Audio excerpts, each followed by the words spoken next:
Welcome back to the racing capital of the world. We miss you all tonight. First and foremost, we wish you were here. Graham Rahal is here. Graham, 5 o'clock, I see the 15 mobile coming out of turn 4, leading about 16, 17 cars. It felt like all was right in the world again. How'd you feel out there this afternoon? No, it was good. Yeah, I thought we actually did stop right about then, because I think, we felt like our car was pretty good, pretty competitive.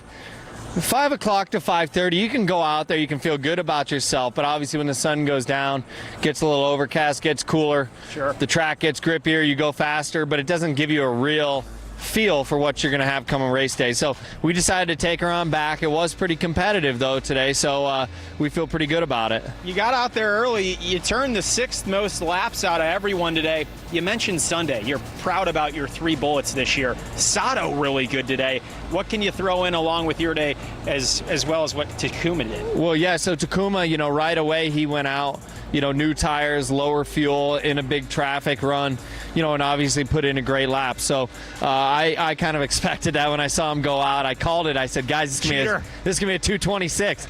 I was off by about half mile an hour, but it was a good run. We, on the other hand, we did our quickest lap of the day on old tires, on 30-lap old tires, to start the day. So our focus was primarily or solely, being in heavy traffic. I want to know what it's like. How are we going to improve the car? As you can see, it's challenging out there. There's a couple of guys that look good. I think we're one of them. I think Dixon also looks pretty good.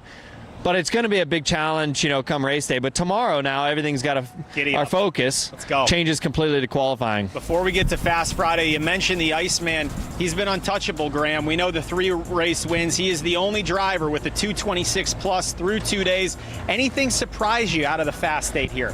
Not really. I mean, you would think I was going to say yes. You got Palau up there, a couple of those guys. But, to be very frank, do you want to put new tires on low fuel? You can go do that. Right. The issue is you're really not learning much. And so that's why you don't see the big Pagano. Right. You don't see Will. You don't see Newgarden. You don't see myself, guys like that, because when you stick to a plan and you're just dead focused on what you're doing, you don't care about that. Yeah, I'm not so worried about this. What I look at today is the no-toe times.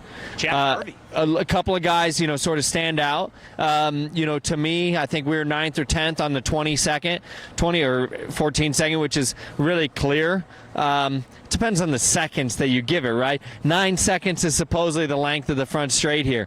Well, 9 seconds, you're actually still getting a little sniff. You walk that out yourself? No, you're just getting a little bit of a sniff of a toe. So, so obviously we want to go a little bit longer than that. We feel pretty good about where we stand, but tomorrow, like I keep saying, it'll be a whole different deal. Up the boost 2 levels, top horsepower level that we can run. We've never run that here in qualifying configuration, so it should be pretty different. Quickly, Fernando Alonso, just before 5 o'clock, the 2-time Formula One champ. We're going to look at the crash coming out of 4. What do you see, Graham? Yeah, it's just right behind me and Dixie. He just touched he was struggling, so he was behind me for a little while. He couldn't keep up. This was an off day? Well, no, it just didn't seem like his car was good. He could not stay close in the draft. Now, most guys can't, to be honest, but he certainly couldn't, and so obviously you never want to see this happen to anybody, but what you can see is he gets down on the concrete, which is on the curb, and the curb's always going to do that to you. It's a whole different ballgame down there. Thankfully, Alonso okay.